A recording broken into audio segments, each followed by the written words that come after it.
you're thinking of. You had me at a low and I don't understand why you're thinking of. You had me at a low and I don't understand why you're thinking of. Bienvenue sur Copytime, votre podcast dédié au marketing en ligne et au copywriting. Je suis Safia, copywriter professionnelle depuis 2019 et j'aide les entrepreneurs du web à vendre plus sans trahir leurs valeurs grâce aux techniques de persuasion. Ma mission, vous apporter des stratégies claires et efficaces pour booster votre chiffre d'affaires avec la vente de produits digitaux, mais aussi vous aider à toucher votre audience en plein cœur et à la transformer en véritable fan. Découvrez tout de suite ma formation gratuite 5 techniques de copywriting pour des contenus qui convertissent vraiment, disponible à l'adresse develop.fr/copywriting. Si vous êtes prête à faire briller votre expertise et exploser vos ventes avec une communication véritablement impactante, alors mettez-vous à l'aise et bonne écoute.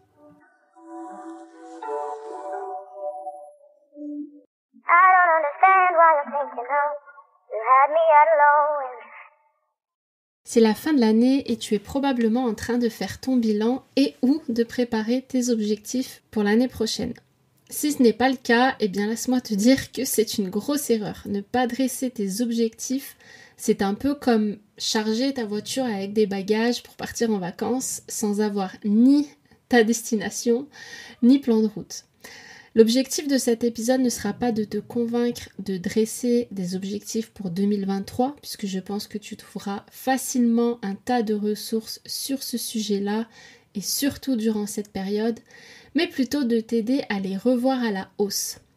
Personnellement, j'adore cette période de l'année, il fait froid, tout le monde travaille au ralenti, on a juste envie de rester au chaud sous son plaid avec une bonne tasse de chocolat chaud ou de cappuccino et des bougies parfumées. C'est le moment idéal pour se poser, prendre un cahier et un stylo et réfléchir à la suite que tu veux donner à ton business. L'introspection, c'est quelque chose qu'on fait malheureusement pas assez souvent selon moi quand on est entrepreneur. On a souvent la tête dans le guidon, on est tellement tiraillé entre différents projets, on a tellement de choses en tête, on a tellement de choses à mettre en place que finalement il nous reste assez peu de temps pour vraiment se poser, prendre du recul et réfléchir, vraiment prendre le temps de réfléchir, d'introspecter et alors déjà de faire des bilans sur ce qui a été fait, regarder un petit peu dans le rétroviseur et célébrer le chemin parcouru, mais aussi de faire des plans pour les mois à venir, voire l'année à venir. Moi, c'est vraiment quelque chose que j'apprécie énormément. Je suis par nature quelqu'un qui réfléchit beaucoup. Donc l'introspection, c'est vraiment mon truc à moi. Et justement, dans cet épisode, j'ai envie de te partager des conseils, puisque je me rends compte en discutant autour de moi que peu d'entrepreneurs prennent le temps de se poser et d'avoir cette réflexion approfondie sur leur activité. Donc dans cet épisode, je vais te partager quelques conseils pour non seulement t'aider à atteindre tes objectifs en 2023, mais surtout pour accomplir bien plus que ce que tu penses être capable de réaliser. Pour être 100% transparente avec toi, cet épisode est inspiré d'un livre audio que je suis en train d'écouter en ce moment et qui s'appelle 10X Mentor de Grant Cardone. Je t'invite vraiment à l'écouter si tu es à l'aise avec l'anglais. Ce livre est un véritable coaching par Grant Cardone lui-même. Enfin, vraiment, je le vois comme ça. Je l'écoute tous les matins pendant mon petit déjeuner et c'est un gros coup de boost pour toute la journée. Alors, on commence tout de suite avec la première partie de cet épisode. Pourquoi tu dois viser plus grand en 2023 ? Eh bien, pour plusieurs raisons. La première, c'est que tu iras beaucoup plus loin que ce vers quoi tu pourrais aller sinon. Tu connais sûrement la citation d'Oscar Wilde qu'on a vu 1000 fois sur Instagram. Il faut toujours viser la lune car même en cas d'échec, on atterrira dans les étoiles. Ça fait très cliché dit comme ça, mais je pense que c'est une citation qui est vraiment très pertinente. Si tu souhaites aller plus loin que ce que tu penses possible, il faut penser beaucoup plus grand que ce que tu souhaites obtenir car il y aura sans doute des difficultés auxquelles tu devras faire face et qui t'influenceront à revoir tes objectifs à la baisse. Et ça, c'est vraiment le meilleur moyen de faire du surplace et de ne pas progresser. En pensant plus grand, ça t'oblige à agir massivement, à mettre en place des actions 10 fois plus grosses, 10 fois plus importantes que ce à quoi tu aurais pensé sinon. Donc au final, penser plus grand, ça t'oblige à sortir de ta zone de confort et à te dépasser. Ce que je te conseille, c'est vraiment d'essayer d'incarner la personne que tu souhaites devenir pour ensuite pouvoir adopter le mindset et les actions qui te permettront de devenir cette personne. C'est vraiment contre-intuitif. On a toujours tendance à se dire quand j'aurai atteint tel objectif, quand j'aurai atteint tel niveau, j'aurai un mindset différent, je serai une personne différente, j'aurai plus confiance en moi, etc. Alors qu'en fait, c'est le contraire. Tu dois d'abord penser comme la personne que tu souhaites devenir. C'est ce qui te permettra de mettre en place les actions qui te permettront de devenir cette personne. En définissant des objectifs suffisamment grands, tu pourras mettre en place un plan d'action vraiment massif. Tu vas te transformer en une véritable machine de guerre et c'est ce qui te permettra d'atteindre des objectifs vraiment hors normes, des choses que tu n'aurais sans doute jamais pensé pouvoir accomplir. Donc, n'aie pas peur de viser grand, n'aie pas peur de voir haut, n'aie pas peur d'être ambitieuse, au contraire, lâche tout, essaye de te débarrasser du regard des autres et d'imaginer si personne pouvait te juger pour ce que tu désires. Si tu te retrouvais dans un monde finalement où personne ne te connaît, personne ne sait qui tu es, tu deviendrais une Jane Doe du jour au lendemain, vraiment une inconnue. Qu'est-ce que tu ferais vraiment de fou, des choses auxquelles tu penses secrètement mais que tu n'oses peut-être pas imaginer possible parce que tu aurais peur des conséquences ou tu aurais peur du regard des autres. Bien, vraiment essaye de te débarrasser de tout ça, de te dire si vraiment j'étais une bad girl, une badass, qu'est-ce que je voudrais vraiment, qu'est-ce que je ferais de différent que je fais actuellement. Si vraiment je pouvais me débarrasser de tous ces carcans, qu'est-ce que je ferais, qu'est-ce que je voudrais vraiment. Et voilà, et n'hésite pas à les noter tes objectifs, ça c'est vraiment important. Prends un stylo, un papier, note ces objectifs noir sur blanc. Tu peux également le faire sur ton ordinateur, ça fonctionne aussi. Mais c'est vraiment important de l'écrire, de prendre un engagement, de te dire ok, je sais ce que je veux. Alors déjà, il faut être bien clair sur tes objectifs, mais le fait de noter tes objectifs, ça va t'obliger à être clair, précise dans ce que tu vas écrire.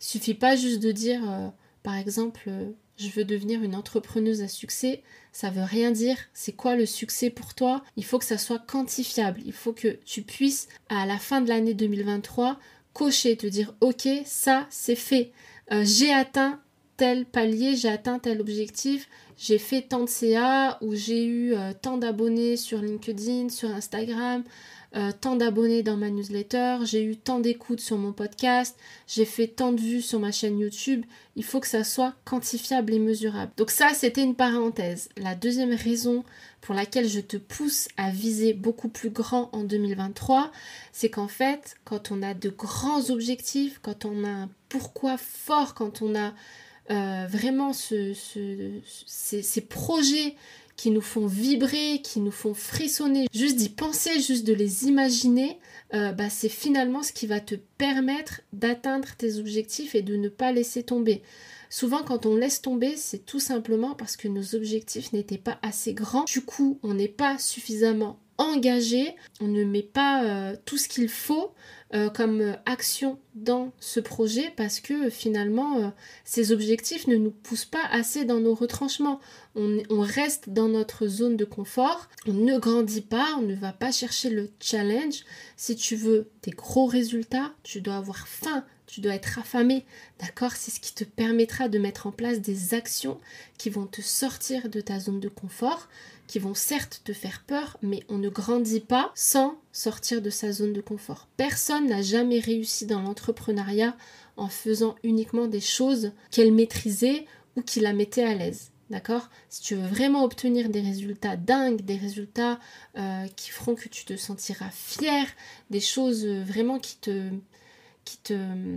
font palpiter, quoi, qui te mettent des papillons dans le ventre et des étoiles dans les yeux, eh bien, il faut que tu sois capable d'aller au-delà de la peur, d'avancer malgré la peur, de sortir de ta zone de confort, de faire des choses que tu n'as jamais faites et de foncer tête baissée parce que tu as tellement faim, tu as tellement ce projet qui te tient à cœur que tu es prête à tout. C'est vraiment ça, pour moi, qui est important. L'entrepreneuriat, c'est une grande découverte de nous-mêmes. Moi, personnellement, l'entrepreneuriat, c'est ce qui m'a permis de me découvrir, de comprendre qui j'étais, de découvrir mes capacités, mes compétences, de prendre confiance en moi au fur et à mesure, justement, que je suis sortie de ma zone de confort, que j'ai osé faire des choses un peu folles, qui me mettaient complètement dans l'inconfort et qui me paraissaient au départ impossibles. Eh bien, c'est ça qui m'a fait grandir, c'est ça qui m'a permis de prendre confiance en moi, d'avoir plus d'estime de moi, de me découvrir, de découvrir la vraie Safia, celle, c'est comme un oignon, quoi. On enlève les couches, on enlève les couches, on enlève les couches, et à la fin, on trouve l'ADN, on trouve le noyau, on trouve ce qui fait notre essence, et c'est en ça que l'entrepreneuriat est magnifique, c'est que ça nous permet de découvrir le vrai soi. Alors là, je suis un petit peu partie dans tous les sens, donc on va revenir sur le sujet de cet épisode. La troisième raison pour laquelle je voudrais que vraiment tu vises haut dans tes objectifs pour 2023, c'est que ça va te permettre de ne plus considérer ton succès comme une option, mais comme une obligation. C'est ce qui t'oblige à avoir un mindset de gagnant, de gagnante, et c'est ce qui va te permettre de rester focus en fait sur tes objectifs et de ne même pas envisager de plan B. Quand tu penses comme ça, quand tu vois grand, quand tu vises grand, quand tu incarnes la personne ambitieuse que tu es, au fond, il ne s'agit pas de jouer un rôle, si tu n'as pas beaucoup d'ambition, c'est ok, mais là j'ai vraiment envie de parler à tous ceux et celles qui sont ambitieuses, qui rêvent grand, qui veulent accomplir des choses extraordinaires. Le fait de viser plus grand, le fait d'oser écrire des objectifs qui vous semblent fous, et bien finalement, quand on a ce mindset, notre succès est pratiquement obligatoire. Tu te transformes en une machine de guerre que rien n'arrête. Et c'est ça vraiment que j'ai envie de te transmettre comme idée dans cet épisode, c'est que tu prennes conscience que ton temps est précieux et que ça ne sert à rien de réfléchir pendant 1000 ans, de procrastiner, de tergiverser, de laisser tes croyances limitantes prendre le dessus. Ton temps est précieux. Je vais te confier quelque chose de très personnel. Mon papa est décédé d'un cancer fulgurant, il avait 41 ans. 41 ans, je trouve que c'est très jeune pour mourir d'un cancer. Quand il est parti, j'avais 17 ans. Ça a été la plus grosse douleur que j'ai vécue dans toute ma vie. J'ai vraiment cru que je me remettrais jamais de cette épreuve. Ça a été vraiment très très difficile. Ça m'a pris des années pour surmonter cette épreuve. Mais finalement, il y a eu du positif dans tout ça parce que j'ai compris très tôt la valeur de la vie. J'ai compris très tôt la valeur du temps passé avec nos proches. Aujourd'hui, je peux te dire que j'arrive bientôt à 40 ans et j'ai plus envie de perdre mon temps avec des futilités. J'ai envie d'avancer, je veux aller vite. Je me suis donné une mission à accomplir et je sais que mon temps est compté en fait. Comme dirait Rachel Rogers dans une vidéo que j'ai vue récemment, elle disait « I'm dying ». On est tous en train quelque part de mourir. Chaque jour qui passe nous rapproche un petit peu plus de la tombe et on n'a pas le temps. Il faut foncer, on a tellement de choses à accomplir que il n'y a même pas à douter en fait. Les doutes que tu ressens peuvent juste te conduire à regretter. Toutes les personnes que je connais qui ont pris trop de temps, qui n'ont pas osé agir, ont finalement fini par regretter. Et c'est tellement dommage parce que le temps qu'on perd, on ne peut plus le récupérer. Donc ce que je te conseille, c'est vraiment de te remémorer cette mission que tu t'es donnée, essayer de balayer tous les doutes que tu peux avoir et de bien prendre conscience que ton temps est précieux, que chaque minute qui passe est une occasion de mettre en place des actions qui vont te permettre d'obtenir de grands résultats. Et si tu es obsédé par ton travail, par ta mission, comme moi par exemple, eh bien je pense que c'est très bon signe, puisque finalement quand on regarde bien, personne n'a jamais réussi quelque chose d'incroyable sans être obsédé. Ta capacité à être obsédé, ce n'est pas une maladie, c'est un don. Les personnes qui sont obsédées sont inarrêtables. Et moi, j'aimerais vraiment que tu sois aussi inarrêtable. Si tu penses à Elon Musk, à Jeff Bezos, à Steve Jobs ou à Bill Gates, tu te rendras compte que leur point commun à tous, c'est que ce sont des personnes qui sont obsédées par leur travail. S'ils sont numéro 1, ce n'est pas pour rien. Ils mangent, dorment, respirent leur objectif. Alors, réfléchis à ton tour, quel objectif pourrait te pousser à être littéralement obsédé. Maintenant qu'on a vu les 3 raisons pour lesquelles il faut vraiment viser beaucoup plus haut en 2023 que ce que tu pensais peut-être accomplir, eh bien on va voir comment atteindre justement ces objectifs. Comment atteindre la lune en 2023 ? Eh bien la première chose, ça va être de te fixer des gros objectifs comme on l'a dit. Donc si par exemple ton objectif était de, je sais pas, d'avoir 1000 inscrits à ta newsletter, eh bien multiplie cet objectif par 2 ou par 3. Si tes objectifs ne te semblent pas fous, c'est selon moi qu'ils ne sont pas assez gros. Il faut que lorsque tu rédiges ces objectifs, lorsque tu les écris sur ton papier, tu te dises mais comment je vais faire pour atteindre ce truc-là ? Ça me paraît juste impossible. Là, c'est bon signe. Ça veut dire que tu es sur la bonne voie, c'est que tes objectifs sont suffisamment gros. Comme je disais tout à l'heure, il faut que tes objectifs soient clairs. D'accord ? Il faut que tu puisses les quantifier, il faut que tu puisses les mesurer. Une fois que tu auras fixé tes gros objectifs, tu pourras réfléchir au plan d'action que tu vas devoir mettre en place pour atteindre ces objectifs. D'accord ? Il faut que ces objectifs soient assez fous pour non seulement impacter ta vie, mais aussi celle des autres, de ta famille, de tes collaborateurs, de ton audience. Une fois que ces objectifs sont clairs, là, tu vas pouvoir te demander qu'est-ce que je dois faire, qu'est-ce que je dois mettre en place et agir vraiment comme si ta vie en dépendait, comme si c'était impossible que tu perdes, que tu laisses tomber, que tu abandonnes et que tu te transformes en machine de guerre. C'est vraiment ce que j'ai envie de te faire passer comme message. J'ai envie que tu exploses tout en 2023. Une fois que tes objectifs sont fixés, ce que tu vas pouvoir faire, c'est décomposer tes objectifs en plans d'action avec des étapes réalisables. Décomposer un objectif, c'est essentiel puisque c'est ce qui va te permettre en fait de trouver cet objectif beaucoup plus facilement atteignable. Si par exemple, tu me disais que ce que tu souhaites atteindre comme objectif en 2023, c'est perdre 10 kilos, est-ce que ça serait pas beaucoup plus simple et moins décourageant si tu décomposais cet objectif en petits morceaux? C'est-à-dire que plutôt que de te fixer un objectif de 10 kilos, je sais pas moi, en 3 mois par exemple, eh bien, tu pourrais plutôt te fixer l'objectif de perdre 500 grammes par semaine. Non seulement psychologiquement, ça sera beaucoup plus facile, mais c'est aussi ce qui va te permettre de rester motivé, puisque finalement, tu vas pouvoir mesurer tes progrès chaque semaine.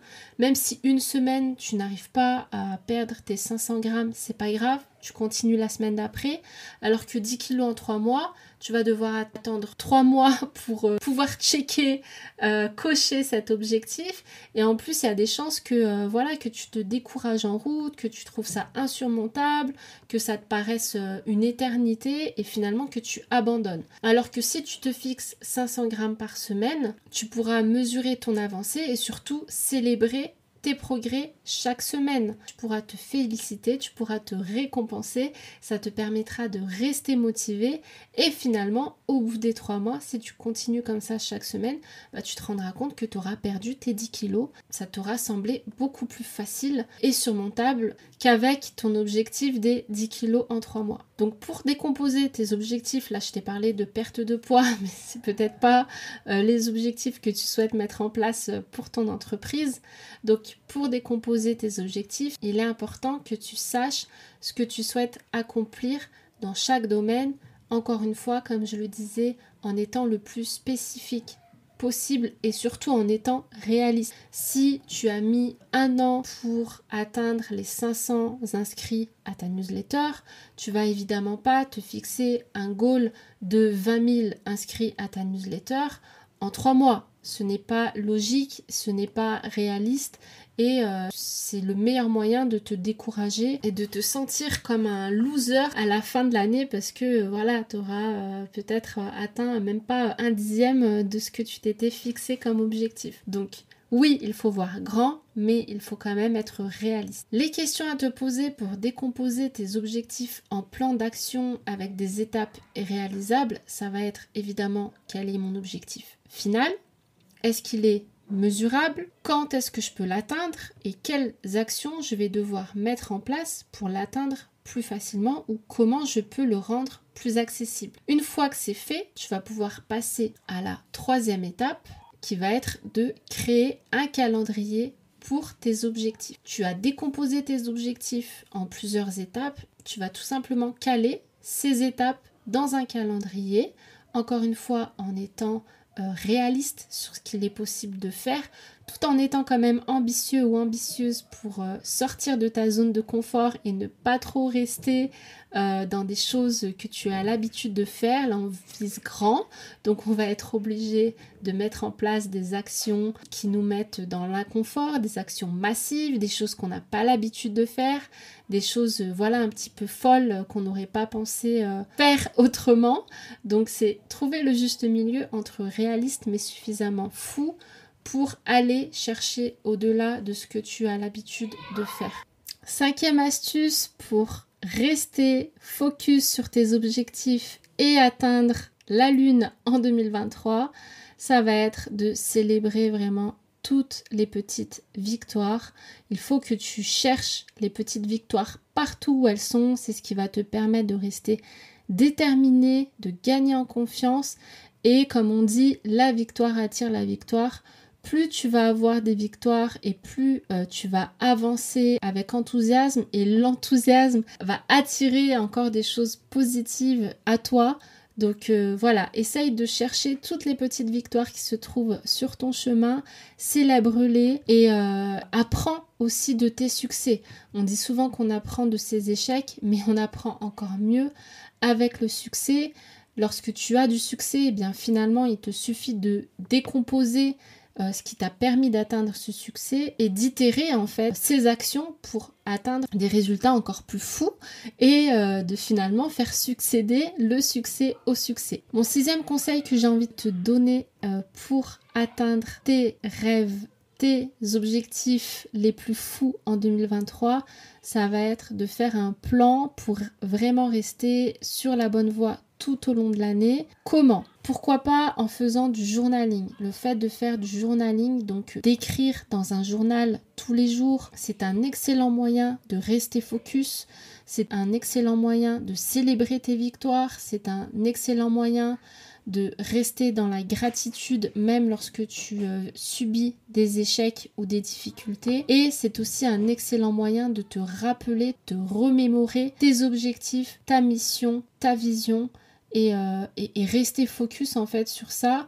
On a souvent tendance à perdre nos objectifs, notre vision en cours de route. Le journaling, c'est ce qui va te permettre de vraiment d'ancrer ça en fait quotidiennement et aussi de te demander qu'est-ce que je dois faire aujourd'hui, qu'est-ce que je dois accomplir, quelle est l'action que je dois mettre en place pour atteindre mes objectifs. Et n'oublie pas, même quand tu fais du journaling, si tu dois noter ces choses-là, ces objectifs, ces actions, pense toujours 10 fois plus grand. Mets en place des actions vraiment qui te mettent dans l'inconfort, des choses qui te font palpiter, qui te font trembler, qui te mettent tout simplement dans l'inconfort. C'est ce qui va te permettre de grandir, de croître et de découvrir la personne, l'entrepreneuse à succès que tu es vraiment. Alors on a le journaling, mais on a aussi la visualisation. C'est un exercice que les entrepreneurs à succès recommandent régulièrement. Donc ça consiste tout simplement à visualiser ses objectifs comme s'ils étaient déjà accomplis. Par exemple, un de tes objectifs c'est de voyager à New York, et bien tout simplement essayer de te visualiser, de t'imaginer là-bas, ce que tu pourrais ressentir, qu'est-ce que tu ferais, dans quel restaurant tu irais, dans quelle boutique tu irais, avec qui, etc. Et visualiser cela comme si c'était ta réalité. Enfin, la dernière chose que je te recommande, ça va être de trouver ce qu'on appelle un accountability partner, donc un partenaire avec qui tu vas partager tes objectifs, avec qui tu vas pouvoir te booster, te motiver dans les moments difficiles, quelqu'un qui va rester à tes côtés, qui va t'écouter et qui va prendre le temps de te conseiller et surtout te demander des comptes sur ce que tu fais, sur ce que tu as réalisé, sur les actions que tu as mis en place, sur tes projets, est-ce que tu es toujours sur le bon chemin, etc., etc. Vraiment quelqu'un qui va prendre régulièrement de tes nouvelles et des nouvelles, des actions en fait que tu mets en place pour atteindre tes objectifs, quelqu'un avec qui tu vas prendre un engagement et surtout il faut que ça soit une personne de confiance, quelqu'un avec qui tu peux tout partager et quelqu'un qui se soucie vraiment de ton succès, de ton épanouissement et qui sera capable de te pousser parfois dans tes retranchements. C'est vraiment quelque chose qui est game changer quand on est entrepreneur, d'avoir quelqu'un comme ça à ses côtés, et ça n'a pas de prix, ça a une valeur inestimable. Donc si tu n'as pas encore rencontré d'accountability partner, eh bien c'est peut-être le moment d'en chercher un, parce que ça peut vraiment faire une différence incroyable sur ton année 2023 et même tes années futures.